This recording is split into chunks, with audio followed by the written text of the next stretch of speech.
سلطان صلاح الدین ایوبی کے دور کے ایمان افروز واقعات۔ صبح کی روشنی میں سلطان ایوبی کے ان سواروں کا دستہ جو ان کے تعاقب میں گیا تھا گھوڑوں کے کھرے دیکھ کر روانہ ہو گیا۔ یہ بہت سے گھوڑوں کے نشان تھے جو چھپ ہی نہیں سکتے تھے۔ صبح سے پہلے سلیبیوں کی پارٹی لڑکیوں کو ساتھ لے کر چل پڑی۔ ان کی رفتار خاصی تیز تھی۔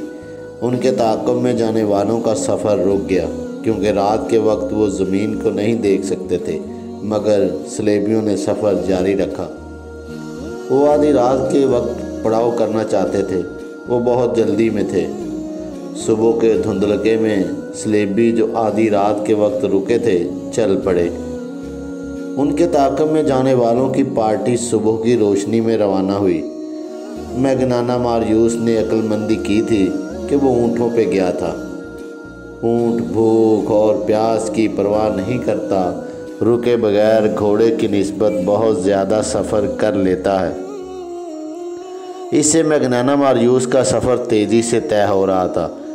سورج غروب ہونے میں ابھی بہت دیر تھی جب انہیں لاشیں نظر آئیں۔ علی بن سفیان کے نائب نے بالیان کی لاش پہچان لی۔ اس کا چہرہ سلامت تھا۔ اس کے قریب اس کے 6 دوستوں کی لاشیں پڑی تھیں۔ گدھوں اور درندوں نے زیادہ تر گوشت کھا لیا تھا۔ سوار حیران تھے کہ یہ کیا معاملہ ہے۔ خون بتاتا تھا کہ انہیں مرے ہوئے زیادہ دن نہیں گزرے۔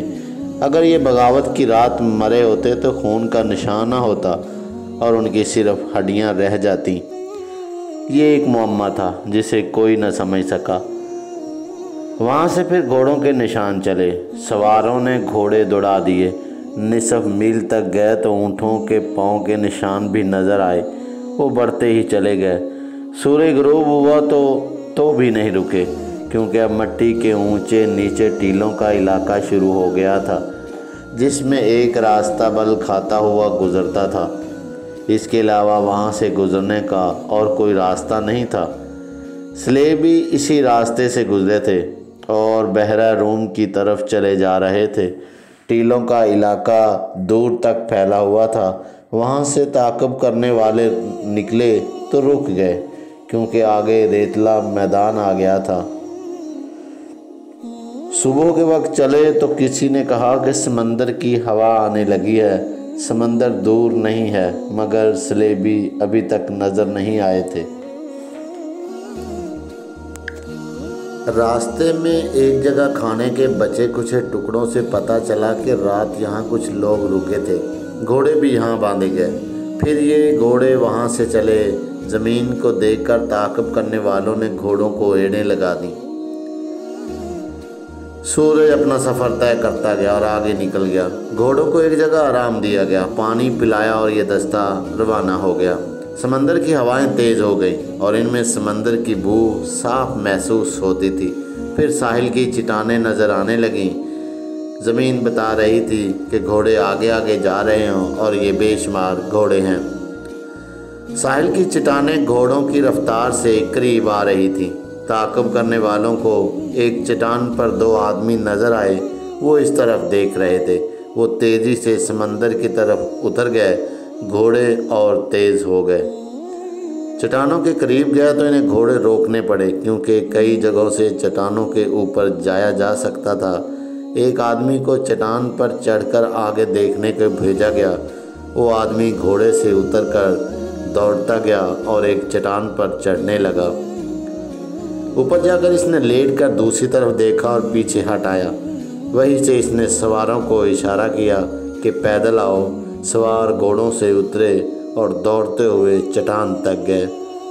سب سے پہلے علی بن سفیان کا نائب اوپر گیا۔ اس نے آگے دیکھا اور دوڑ کر نیچے آیا۔ اس نے اپنے دستے کو بکھیر دیا اور انہیں مختلف جگہوں پر جانے کو کہا۔ دوسری طرف سے گھوڑوں کے انہنانے کی آوازیں آ رہی تھیں۔ سلیبی وہاں موجود تھے۔ یہ وہ جگہ تھی جہاں سمندر چٹانوں کو کاٹ کر اندر آ جاتا تھا۔